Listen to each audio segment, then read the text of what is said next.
Today, I've got a special flower arranging how-to video for you. I am happy to announce that this is so much easier than I ever thought it was going to be. This step-by-step tutorial is going to take you from having no idea what you're doing to having a beautiful flower arrangement in just 20 minutes. We're going to start at the beginning by gathering your supplies. This includes the vessel which you want to put your flower arrangement in. I'm using this square box and some floral foam that you have pre-soaked in water. Next, I'm breaking down the different type of flowers that I'm using in this arrangement and how many types of flowers you need to get for an arrangement. Now, of course, this is just a general rule and you can make a flower arrangement with whatever you want. But for anybody beginning and needs that step-by-step guide, this is how many flower bundles you're going to need. You're going to need one bouquet of large flowers. This could be your roses or sunflowers. This is going to be what's called the fulcrum of your arrangement. Then you're going to get one bouquet of a medium-sized flower.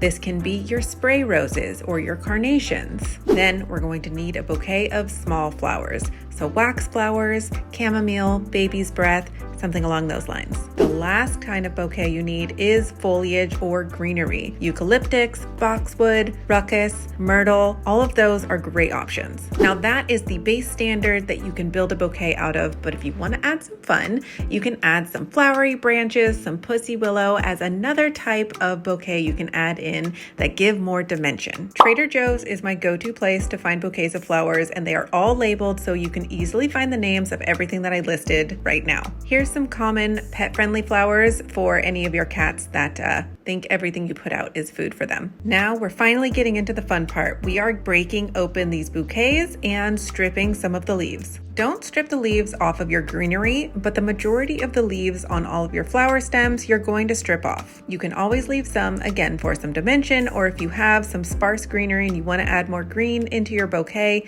it is all optional. But doing it all at once definitely helps. And if you have roses, make sure you're watching out for those thorns too. The leaves at the bottom are usually the ones that get in the way of the bouquet, so if you want to leave them towards the top of your flower. Now that you have all of your flowers prepped, we're going to start sticking them in our flower foam. Remember, you want to soak this for 30 minutes beforehand because the water in here is going to help your flowers survive for 2 to 3 days. The first plant that we're going to be putting in is our greenery. I decided to use cabbage, which is not the traditional greenery that you would use in a bouquet, but I liked it, so I went with it. You're going to take your stem and you're going to strip the leaves to leave about 2 inches of a clear stem if you have a dense foliage like a eucalyptus, and you want to make sure you have enough stem to stick it all the way down into the foam. Then you're going to place it into the foam. I know it sounds scary, but it's okay. This foam is forgiving. You want to put this at a little bit of an angle because the ultimate goal is that we're making a giant circle all around. So think about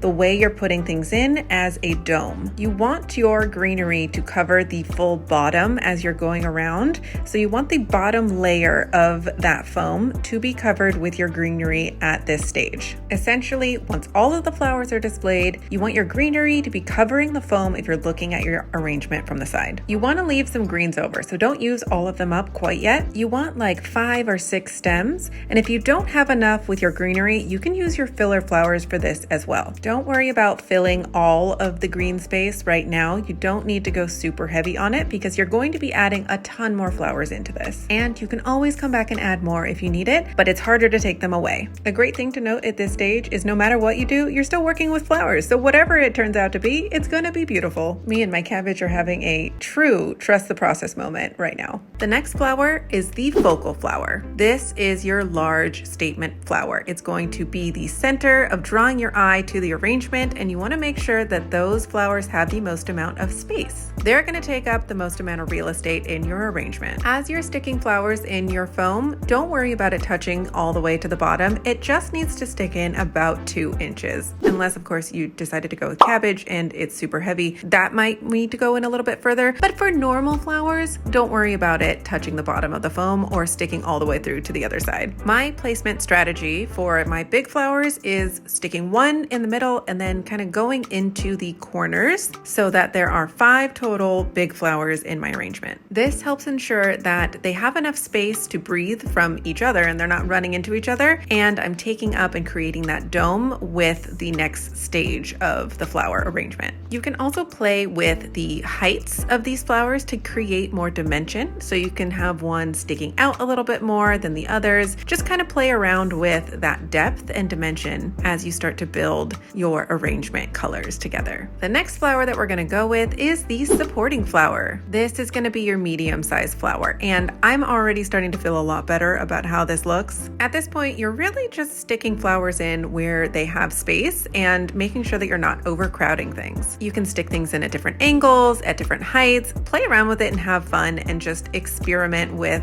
what it looks like. I used two different types of supporting flower for this arrangement because I have the too much gene and I bought too many flowers when I was at Trader Joe's because I couldn't decide. So don't think that you're limited to just one type of flower. You can use multiple. I also wasn't sure about these colors until I came home and laid them all out together, and I absolutely love the pinks and the purples with this green. But if you do this, I want to know what colors and flowers you picked. The last step we have is the filler flowers. So you're going to put these in at all of the supporting places that you see fit, any extra spaces where you see the foam or gaps that you feel like needs to be filled. At this stage, we are just putting the final touches on the arrangement and making it look like what we want. I had no experience putting together flower arrangements before this, and I was so shocked at how easy it was. It only cost me about $20 to buy all of the flowers and be able to put them in an arrangement. So the next time you have a friend's birthday, your mom's birthday, or some sort of holiday or celebration where you feel like having a flower arrangement would be perfect, try making one yourself and giving it to them. I brought this one to my friends for their housewarming party, and it was so special seeing it sit on the counter, knowing that I put my love and energy into this, and the feeling I got just seeing it on the counter was so special, knowing that it meant so much more than just bringing over some flowers. It's also a good date night activity for anybody wanting to do that. No excuses anymore. Send this to your significant other if you've asked them to buy you flowers and they're like, I don't know how, what do I get? This is the tutorial. At this point, we are just filling all of the spaces with all the different flowers that you have. You can see I used a